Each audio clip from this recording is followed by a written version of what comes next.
It is one of the biggest what-ifs in NFL history, a single draft decision that could have rewritten the entire trajectory of America's team, and perhaps the league itself.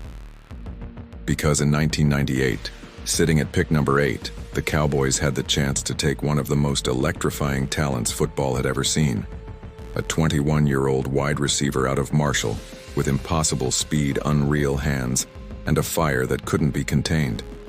But they passed. They said no. And that no changed everything.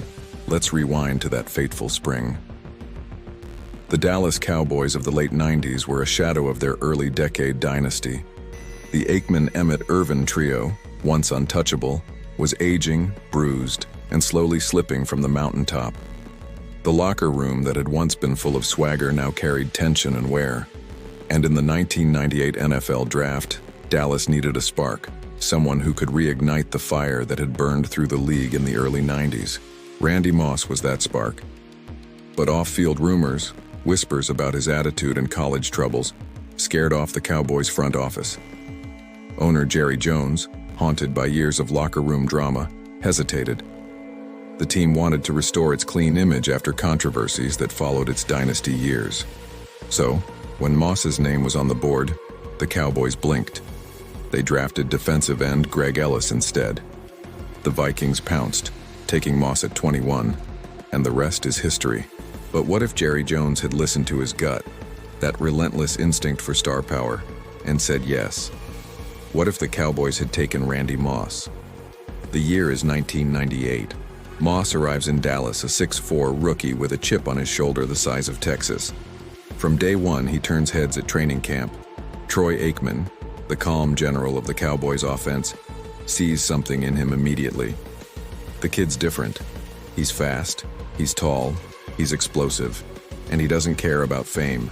He cares about respect. Michael Irvin, still fighting through injuries, takes Moss under his wing. He sees in Randy what he once was, hungry, fearless, born for the spotlight. Together, they form a mentor-protege bond that changes Moss's trajectory. The Cowboys' locker room, once divided, suddenly has a new center of gravity. Week 1 of the 1998 season, Dallas versus Arizona. Aikman drops back, surveys the field, and sees Moss streaking down the sideline. The ball sails perfectly into his hands. Touchdown. The crowd at Texas Stadium erupts. The dynasty's embers flicker to life again. As the season rolls on, Moss becomes unstoppable. Double teams, press coverage, none of it matters. Defenses can't handle both Moss and Irvin on opposite sides. Emmitt Smith, still pounding through defenders, finds running lanes opening wider than ever. The offense transforms overnight. Dallas finishes 12-4, reclaiming its division crown. In the playoffs, the Cowboys face the Green Bay Packers, their old nemesis. Brett Favre's gunslinger style meets Aikman's precision. In the fourth quarter, tied game, 2 minutes left. Aikman finds Moss deep, 65 yards to glory. Touchdown, Cowboys. The stadium shakes. Dallas advances to the NFC Championship. Though they fall short of the Super Bowl that year, the message is clear. The Cowboys are back. Randy Moss isn't just a star, he's a revolution. 1999 rolls in, and Moss explodes even further. With Irvin's career winding down, the offense becomes Moss's domain. He catches over 700 yards and 18 touchdowns. Defenses can't keep up. The Cowboys rebrand themselves around their new superstar. America's team becomes Moss's kingdom. His swagger, once criticized, becomes the heartbeat of Dallas. The fans love him. The city embraces him. Even the media that once doubted him now calls him the future of the franchise. And then comes 2000, the year the dynasty is reborn. Aikman, still in command but now sharing the spotlight, leads a team that feels invincible. The offensive line protects, Emmitt pounds the ground, and Moss torches secondaries. The Cowboys go 13-3, storm through the playoffs, and face the St. Louis Rams in the NFC Championship. The greatest show on turf meets its match in the greatest star in the sky. Moss, in his prime, dismantles the Rams' defense with 2 long touchdowns. Dallas wins, heading back to the Super Bowl for the first time since 1995. Super Bowl XXXV, Cowboys versus Ravens, defense versus offense, old guard versus new blood. The Ravens' legendary defense bends but doesn't break until Moss takes over. 2 touchdowns, Super Bowl MVP. The Dallas Cowboys hoist their 6th Lombardi trophy. Randy Moss, at just 23 years old, is the king of the NFL. But the impact doesn't stop there. Moss changes everything about how the Cowboys operate. He modernizes their offense, brings back the swagger of the early 90s, and bridges the gap between eras. Young players want to play in Dallas again. Free agents see a winner reborn. The brand that had been fading becomes electric again. Jerseys sell out, highlight reels dominate ESPN, and the Cowboys become must-watch television. Meanwhile, the ripple effect across the league is massive.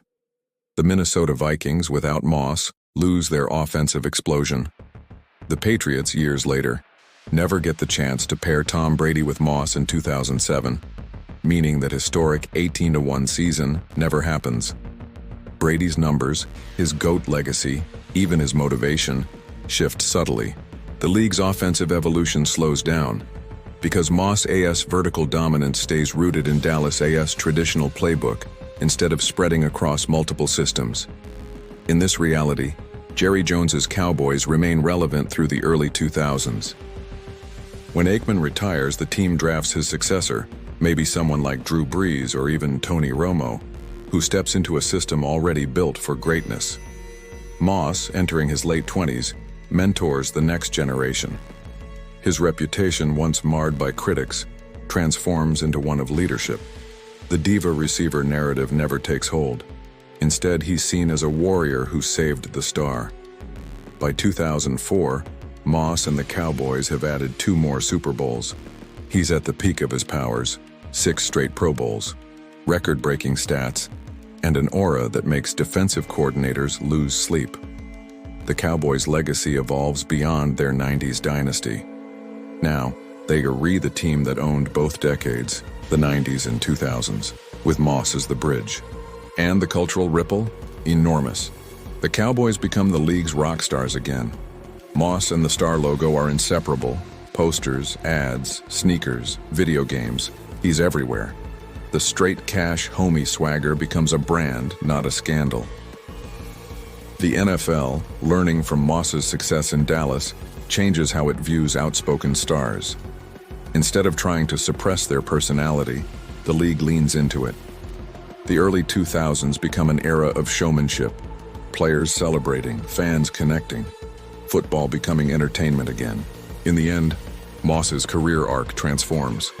No controversial trade to Oakland, no media backlash, no redemption arc in New England. Instead, his legend is one of consistency, greatness from start to finish, loyalty to the Cowboys, and a dynasty that stretches across 2 generations. He retires a Cowboy, a 6-time Super Bowl champion, the all-time leader in receiving touchdowns, and the man who kept America's team on top. And what about history's perception? When fans talk about the greatest players ever, Moss's name sits beside Montana, Rice, and Brady, not as a what if, but as a he did it. Dallas's star shines brightest again, and the NFL's balance of power never shifts to New England. The Patriots dynasty never fully takes root because Dallas's never fell. So what if the Cowboys never said no to Randy Moss? Maybe the 2000s would have belonged to Dallas, not New England. Maybe Moss's story would have been one of unbroken glory, and maybe, just maybe, America's team would have never lost its crown. Because sometimes, one decision doesn't just change a career, it changes the entire shape of football history.